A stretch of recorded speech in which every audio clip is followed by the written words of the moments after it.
In this video, I'll cover two important questions regarding fruits. Are fruits healthy? Can they be a part of your nutritious diet? And does eating fruits make you fat? Fruits, along with fructose, which is the natural sugar found in fruits, have vitamins, minerals, phytonutrients, and fiber in them. I'll come to the fructose in a while, but let me first discuss the nutrients in fruits. The king of fruits and my favorite fruit, mangoes, are loaded with vitamin A and C, providing 35% and 100% of the daily RDA. Mango also contains varying amounts of vitamins and minerals, making them a pretty nutrient-dense fruit. A medium mango also provides 2 to 3 grams of fiber.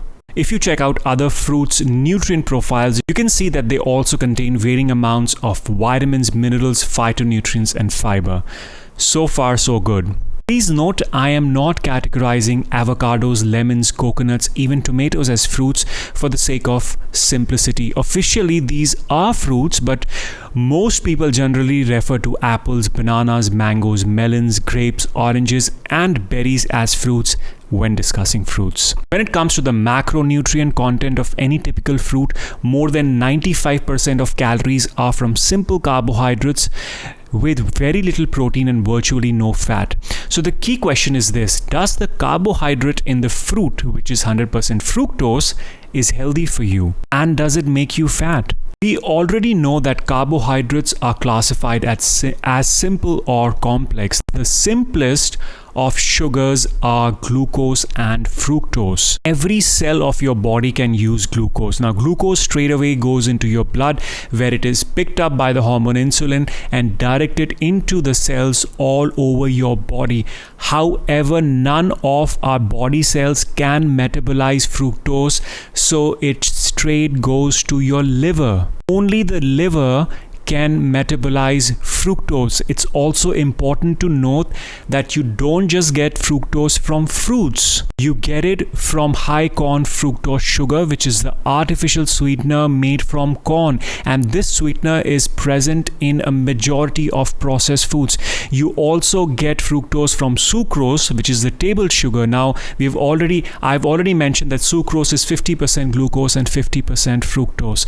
So all the fructose that you consume goes to your liver. Guys, it's a myth that all fructose is converted into fat. That's what most experts will tell you, and it is not correct. Approximately 50% of the fructose is converted into glucose, 25% is converted into lactate, and the remaining is converted into glycogen. The converted glucose and lactate are then used generally to fuel cells all over the body. Now, it's important to understand that eating fructose does not make you fat, but your overall calorie intake, how much you work out and burn off the calories, is what makes all the difference.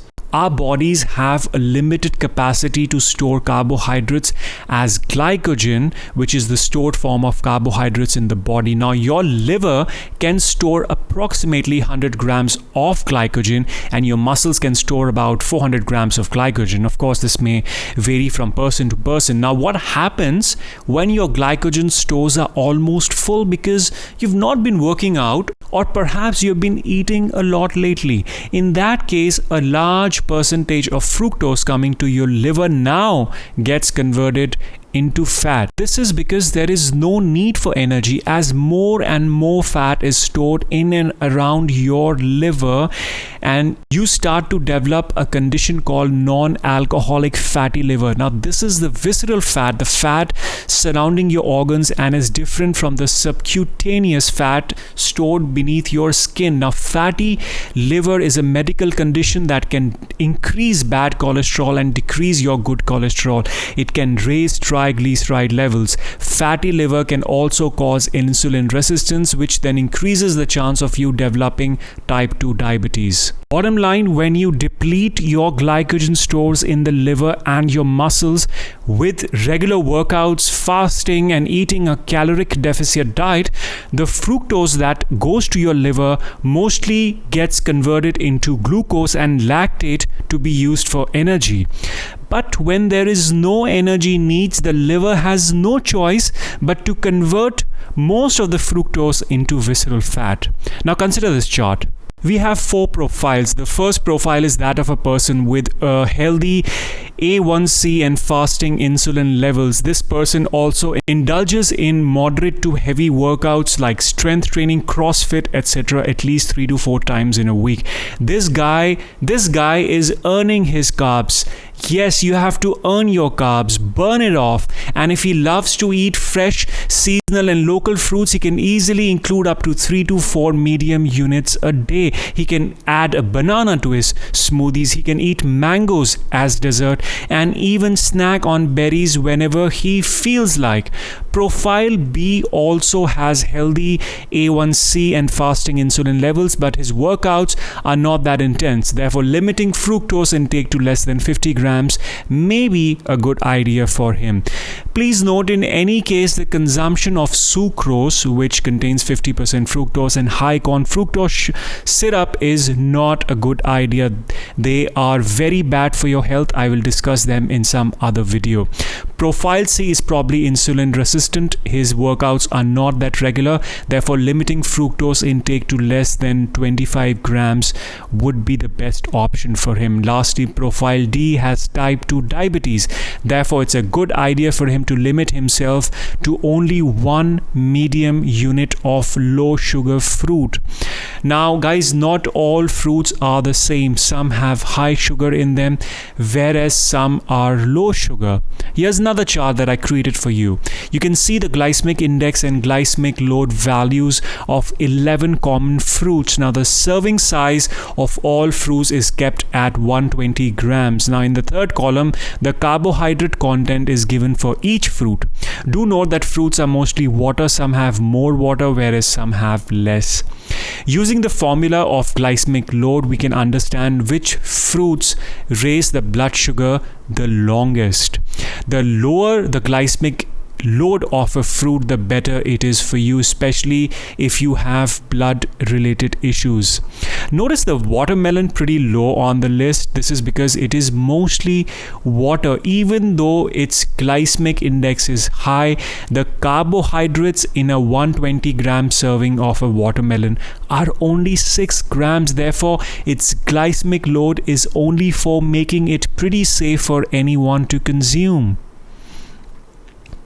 To answer the key questions that we asked at the start of this video, are fruits healthy? Yes and no. It depends on your profile. If you do not have any blood related problems and you live an active lifestyle, then you can eat a few units of fruits per day. Personally speaking, fruits are a must in my smoothies and oatmeal because they significantly improve the taste of these meals. Fruit can also satisfy your sweet cravings and easily replace your desserts.